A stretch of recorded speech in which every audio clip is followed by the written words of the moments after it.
Hello दोस्तों, positive attitude point में फिर से आपको स्वागत है। जीके के 1000 क्वेश्चन का सेट का ये 5वां वीडियो है और इससे पहले 4 पार्ट हो चुका है। अगर आपने अभी तक नहीं देखा है तो प्ले लिस्ट में जाकर आप देख सकते हैं। ठीक है, तो शुरू करने से पहले अगर आप अभी तक चैनल सब्सक्राइब नहीं किए हो तो चैनल सब्सक्राइब करके बेल आइकन दबाकर ऑल नोटिफिकेशन सेलेक्ट कर लो, जिससे कि हर वीडियो का नोटिफिकेशन आपको मिल जाए। ठीक है दोस्तों, तो चलिए शुरू करते हैं। आज का पहला क्वेश्चन होगा, उपराष्ट्रपति का निर्वाचन किसके द्वारा होता है? तो बताना है कि उपराष्ट्रपति का निर्वाचन किसके द्वारा होता है। यह जो है संसद के द्वारा होता है। ऑप्शन बी, संसद के द्वारा उपराष्ट्रपति का निर्माण होता है। संसद की बात करें तो संसद के दोनों सदनों के सदस्यों द्वारा मतदान किया जाता है। जो उपराष्ट्रपति का चुनाव होता है उसमें जो है संसद के लोकसभा और राज्यसभा दोनों सदनों के सदस्य होते हैं, वो मतदान करते हैं। ठीक है, और उपराष्ट्रपति को गोपनीयता की शपथ जो है वो राष्ट्रपति द्वारा दिलाया जाता है, राष्ट्रपति के द्वारा दिलाया जाता है। ठीक है, फिर यह जो है राज्यसभा के सभापति भी होते हैं। उपराष्ट्रपति जो होते हैं वो राज्यसभा के सभापति होते हैं और इनको जो सैलरी मिलता है वो राज्यसभा के सभापति होने का ही मिलता है। उपराष्ट्रपति होने का सैलरी इनको नहीं मिलता है। ठीक है, इन्हें पद से हटाने की शक्ति जो है वो संसद के पास ही होता है। इन्हें जो पद से जो हटा सकते हैं वो संसद ही है। संसद जो है वहाँ पे ही जो है उनके जो सदस्य हैं वो मतदान करके ही जो है इनको हटा सकते हैं।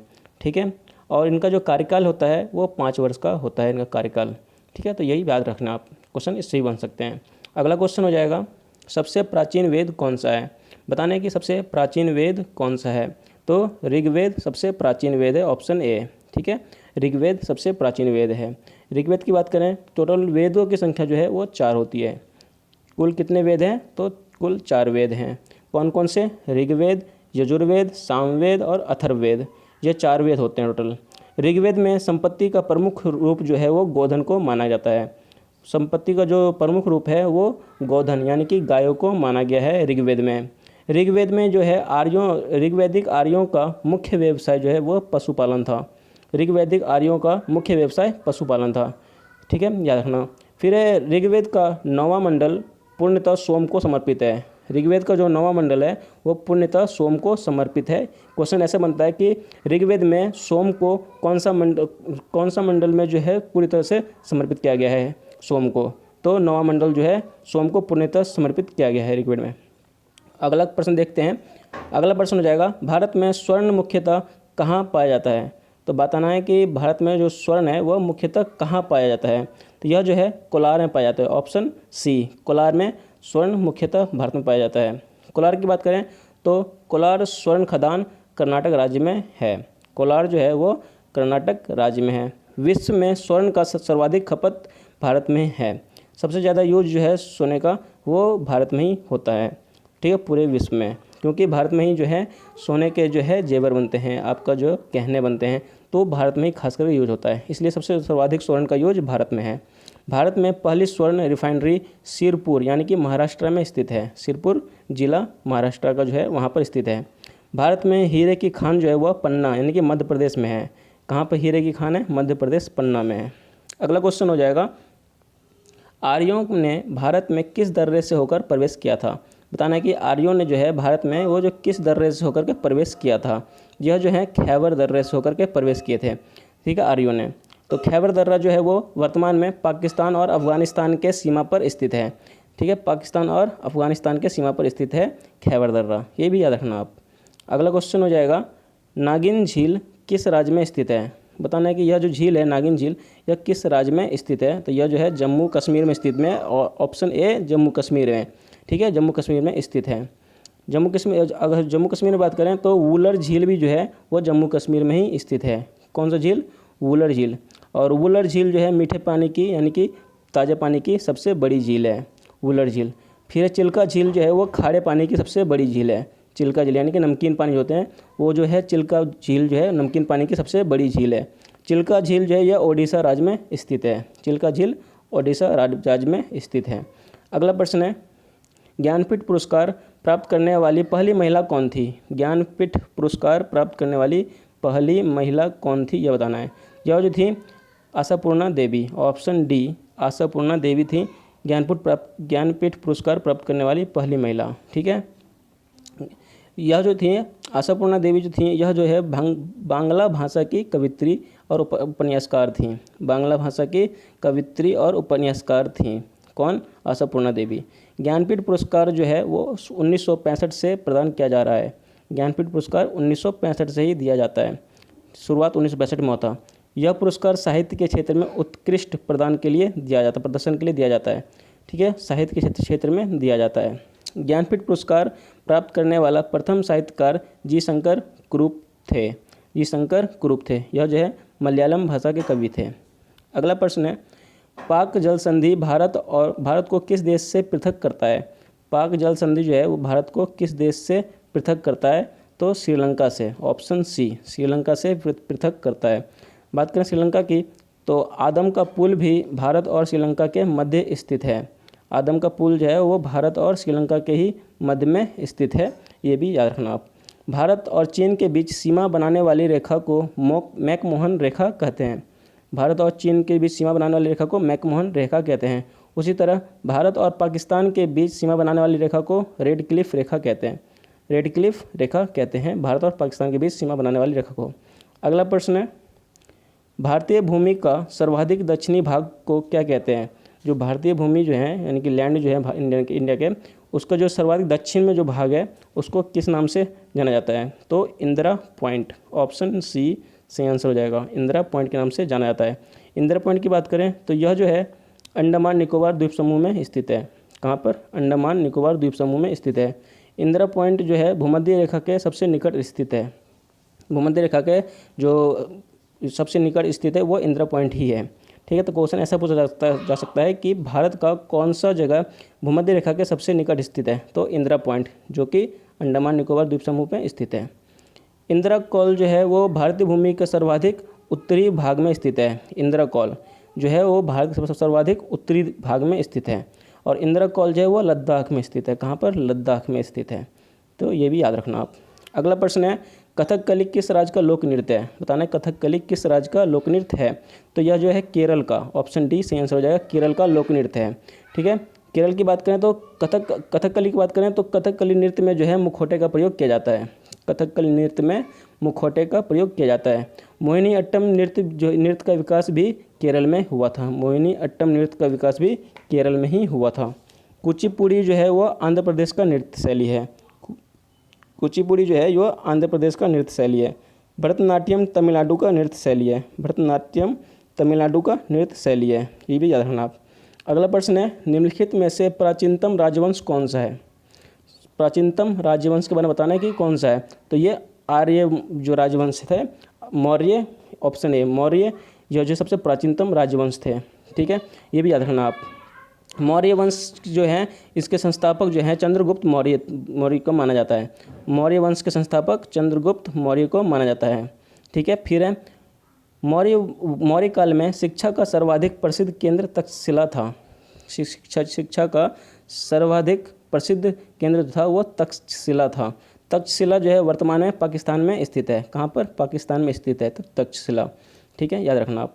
अगला प्रश्न है, महात्मा गांधी ने भारत में सत्याग्रह की शुरुआत कहाँ से की? तो बताना है कि महात्मा गांधी ने भारत में सत्याग्रह की शुरुआत कहाँ से की?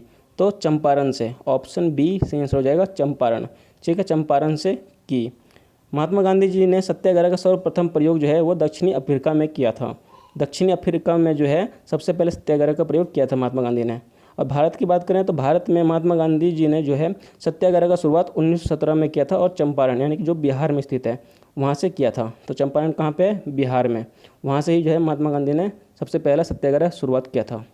अगला प्रश्न है, भारतीय संविधान में कुल कितने भाग हैं? बताने कि भारतीय संविधान में कुल कितने भाग हैं?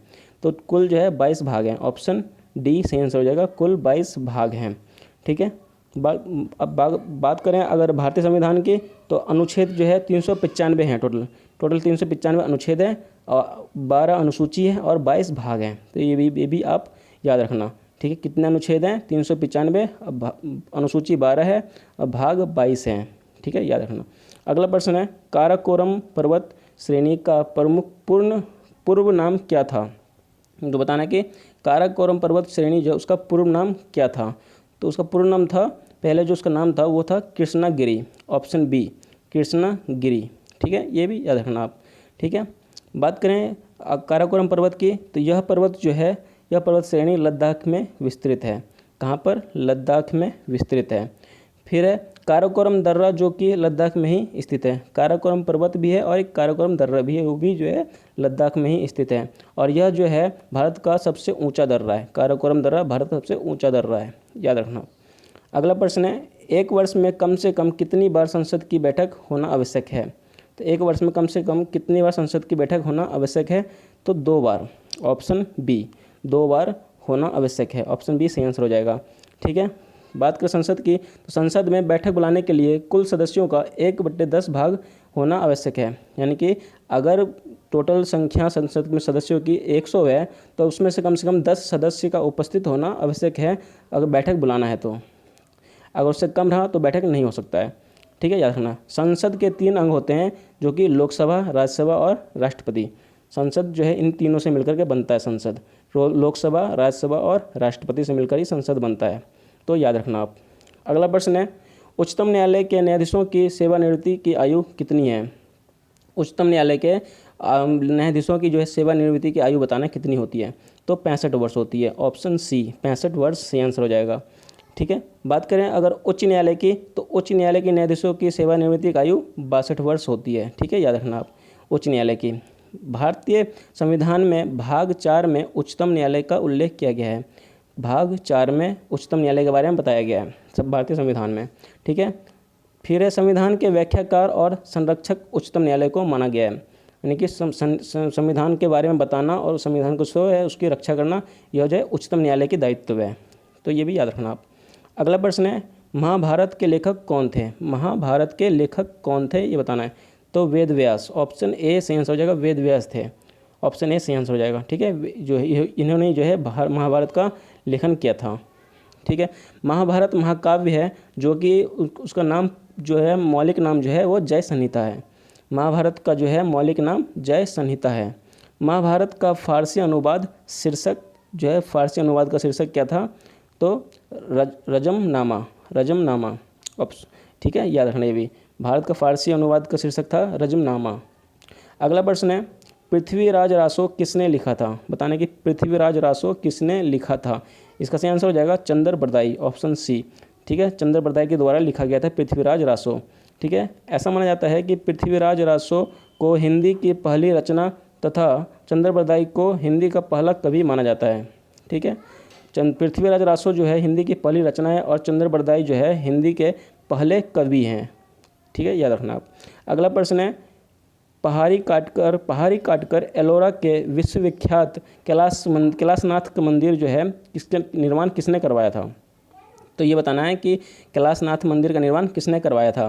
तो कृष्ण प्रथम ने करवाया था। ऑप्शन ए सही आंसर हो जाएगा। कृष्ण प्रथम ने करवाया था कैलाशनाथ मंदिर का निर्माण। बात करें कृष्ण प्रथम की, तो यह जो है राष्ट्रकूट वंश के शासक थे। राष्ट्रकूट वंश के शासक थे कृष्ण प्रथम। राष्ट्रकूट वंश जो है इसके संस्थापक कौन थे? तो दंतीदुर्ग था। दंतीदुर्ग राष्ट्रकूट वंश के संस्थापक थे, याद रखना। अगला प्रश्न है, चौरी चौरा नामक प्रसिद्ध स्थल कहाँ है? चौरी चौरा नामक प्रसिद्ध स्थल बताना, यह कहाँ पर स्थित है? यह जो है गोरखपुर में स्थित है। ऑप्शन ए सही आंसर हो जाएगा, गोरखपुर। चौरी चौरा नामक जो है स्थल इतना प्रसिद्ध क्यों है? तो इसका आंसर प्रसिद्ध है क्योंकि चौरी चौरा में ही आम जनता के द्वारा पुलिस कर्मियों को जो है पुलिस थाने में ही जिंदा जला दिया गया था। और यह जो घटना हुआ था यह जो है महात्मा गांधी जी के द्वारा असहयोग आंदोलन के दौरान हुआ था, जिस कारण से महात्मा गांधी को असहयोग आंदोलन को निलंबित करना पड़ा बीच में ही। ठीक है, बंद करना पड़ा। ठीक है, इस कारण से ही चौरी चौरा जो है इतना प्रसिद्ध है, जो कि गोरखपुर में स्थित है, तो याद रखना आप। अगला प्रश्न है, डेविस कप की शुरुआत कब हुई? डेविस कप के बारे में बताना है कि यह शुरुआत कब हुई। शुरुआत जो है इसकी 1900 में हुई। ऑप्शन बी 1900 में डेविस कप की शुरुआत हुई। डेविस कप की बात करें तो यह जो है लॉन टेनिस से संबंधित है। ठीक है, लॉन टेनिस का ही एक कप है ये डेविस कप, तो याद रखना आप, लॉन टेनिस का एक संबंधित है डेविस कप। ठीक है, तो टोटल ये 20 क्वेश्चन थे। अब देखते हैं क्वेश्चन ऑफ द डे क्या है। दक्षिण अफ्रीका में महात्मा गांधी जी के द्वारा प्रकाशित पत्रिका का नाम क्या था? तो बताना है कि दक्षिण अफ्रीका में जो महात्मा गांधी जी के द्वारा पत्रिका जो प्रकाशित किया गया था उसका नाम क्या था? जो भी इसका सही आंसर है आप कमेंट बॉक्स में ज़रूर बताएं। ठीक है, तो उम्मीद करता हूँ वीडियो अच्छा लगा होगा, और अगर अच्छा लगा है तो एक लाइक और शेयर जरूर करें अपने दोस्तों के साथ। उससे और अगर आपने अभी तक चैनल सब्सक्राइब नहीं किया है तो सब्सक्राइब कर लें और बेल आइकन दबा कर ऑल नोटिफिकेशन सेलेक्ट कर लें, ताकि हर वीडियो का नोटिफिकेशन आपको मिल जाए। और आपको कोई वीडियो मिस ना हो। ठीक है, तो चलते हैं, मिलते हैं अगले वीडियो में। तब तक मस्त होकर पढ़िए और अपने जो है जो भी सपने हैं उसको पूरा कीजिए। ठीक है, जय हिंद, जय भारत।